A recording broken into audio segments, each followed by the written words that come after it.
Bom, e agora nós vamos falar sobre o mês de conscientização do autismo e a constante luta por direitos. O transtorno do espectro autista, o TEA, atinge uma em cada 160 crianças, de acordo com a Organização Pan-Americana da Saúde, a OPAS. Apesar do Dia Mundial de Conscientização do Autismo ser celebrado, a Abril Azul busca trazer visibilidade para o tema durante todo o mês, como forma de mobilizar a sociedade sobre essa condição ainda desconhecida e discriminada por muitos. Sobre esse assunto, nós vamos conversar agora com a advogada Diana Serpi. Ela é especialista em direitos da pessoa com deficiência. Bom dia, doutora Diana. Seja bem-vinda aqui ao Jornal da Rede Alesp. Bom dia. Doutora, eu queria que a senhora falasse um pouco das conquistas, né? As vitórias, então, que as pessoas com autismo conseguiram ao longo dos últimos anos. Bom, acho que o primeiro benefício, né, a primeira conquista que deve ser ressaltada é a entrada em vigor da Lei 12.764, em 2012, que regulamentou os direitos da pessoa com autismo. E essa lei, ela trouxe um grande benefício, que ela falou que, para fins legais, o autista, a pessoa com autismo, ela é considerada pessoa com deficiência. E isso traz todos os direitos que estão na Lei Brasileira de Inclusão. Doutora, um desafio, né, para muitas pessoas, para muitos pais, é de conseguir o diagnóstico, né, do autismo. É uma síndrome que acaba sendo confundida com várias outros aspectos, né, e muitas crianças acabam tendo, assim, a demora para o diagnóstico e a demora para o tratamento, então, né, o acompanhamento, na verdade. Isso mudou nos últimos anos? Esse diagnóstico está sendo um pouco mais rápido ou ainda é um grande desafio? Ainda é um grande desafio. A Lei 12.764, ela determina que o diagnóstico deve ser precoce, mesmo que não definitivo, né? Para que consiga-se ter o tratamento precocemente, o tratamento de forma precoce é a melhor alternativa para a criança com autismo. Mas, infelizmente, ainda não é uma realidade em todos os lugares. São poucas as crianças que são diagnosticadas com 18 meses, porque é um diagnóstico realmente complicado. Mas o que a lei determina é que, sempre que houver indícios, se dê esse diagnóstico para que seja viabilizado o tratamento. Nesse momento de pandemia, quais foram os principais desafios das pessoas com autismo, né? Nós vimos as escolas fechadas, algumas já retornam neste momento de reabertura, né? Então, mas para as crianças com autismo, isso mudou? Eles já podem voltar às aulas? Não podem? Já se percebe ali até uma perda, né, da evolução dessas crianças? Sem dúvida nenhuma, foi um ano extremamente complicado. Eu tive relatos assim assustadores até, né? Porque as crianças ficaram sem ir para a escola e a aula online, embora seja uma realidade que a gente está vivenciando, é muito difícil para as crianças. E a criança com autismo, para se prender a atenção na frente da tela e ficar lá várias horas no dia assistindo uma aula online, realmente foi um desafio muito grande. E as escolas, na grande maioria das vezes, não estão preparadas para atender a criança com autismo, nem presencialmente, quem dirá online, né? Foi uma situação bem complicada. E as crianças com autismo, na grande maioria dos casos, elas têm uma dependência da rotina, elas precisam daquela rotina extremamente rígida para que elas consigam dar conta do dia. E um dia vai para a escola, um dia não vai para a escola, 35% das crianças dentro da escola, e aí uma semana online, uma semana presencial, isso gera um enorme problema. E tem a utilização do uso da máscara, que, embora a gente tenha uma lei que determine que a criança com autismo que não tenha, que não consiga ficar com a máscara, ela está dispensada de utilizar, as escolas exigem o uso e isso vira uma complicação gigantesca.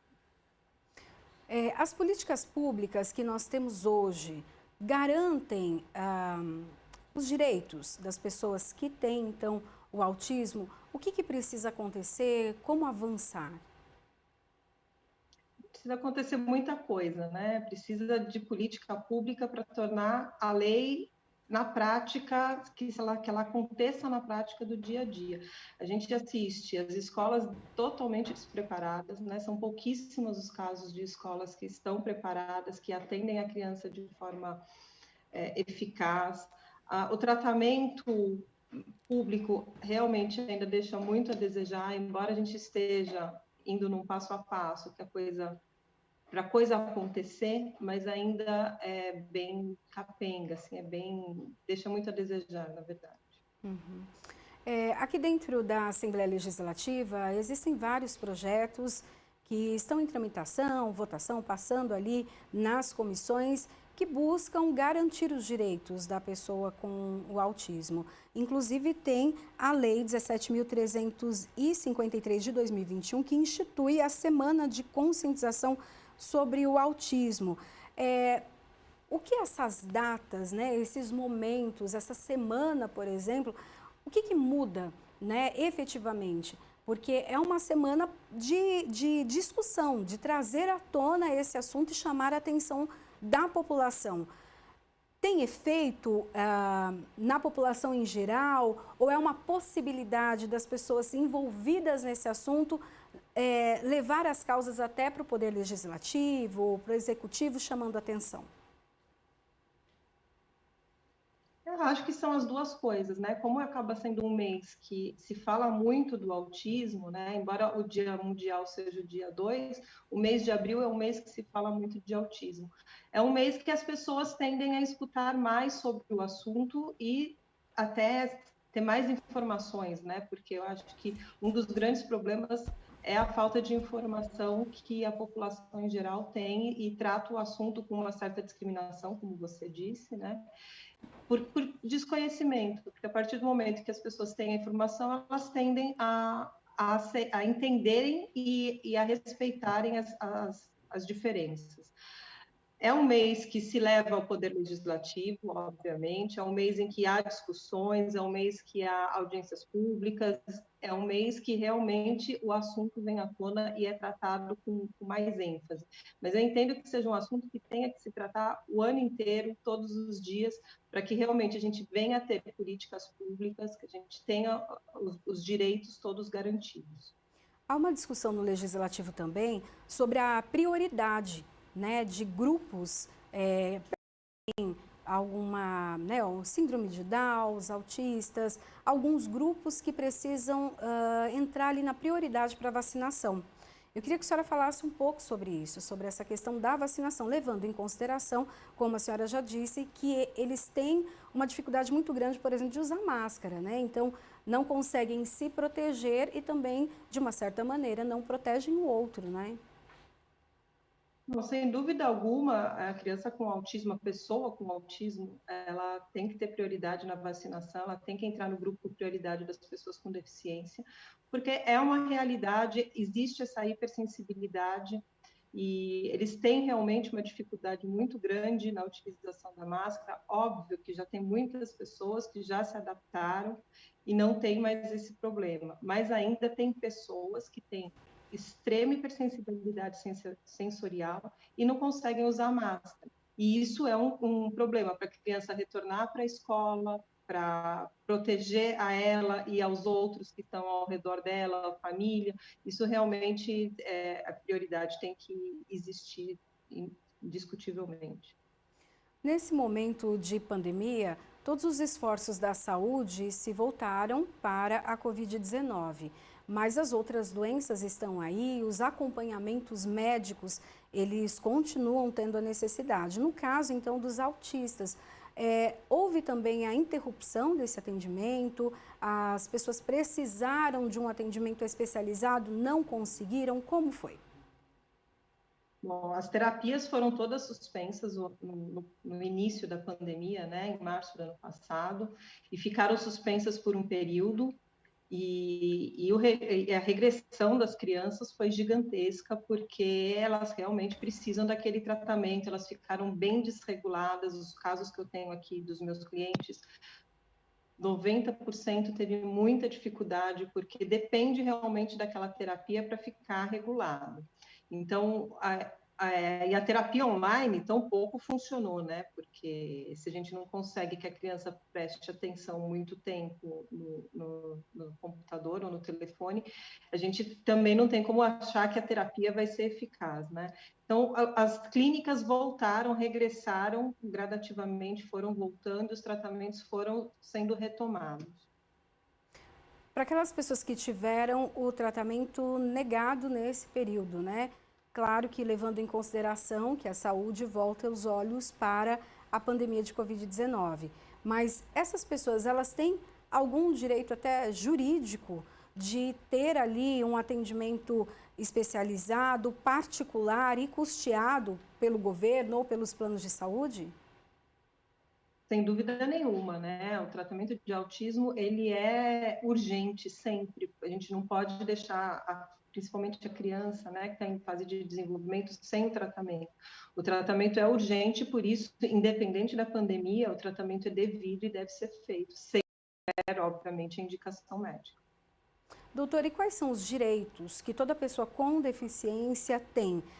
São direitos gerais ali para todos os tipos de deficiência, todos os tipos de síndrome, ou não? Para cada síndrome, para cada especialidade, né, cada doença específica ou deficiência específica, no caso, tem um direito diferenciado?